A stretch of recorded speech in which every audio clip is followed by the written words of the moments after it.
Marisa Bartolo kienet taħdem bħala Home Program Coordinator fil-Konservatorju Vincenzo Buġejja sa minn Mejju tal-2009.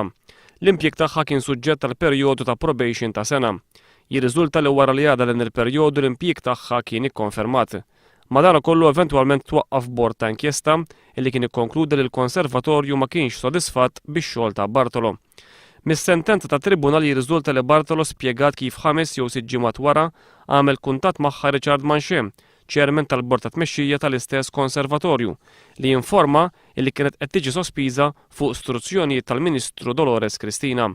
Il-Tribunal sab li Bartolo tneħħiet mill-impjieg tagħha b'mod inġust u għaldaqstant ordna li l-Konservatorju Vincenzo Buġejja jħallas kumpens ta' kważi 4,000 euro fi żmien 8 ġimgħat. Skont it-Tribunal mhuwiex prattiku li Bartolo terġa' tingħata l-impjieg tagħha. Għal Bartolo der l-avukat Anġlu Farrugia.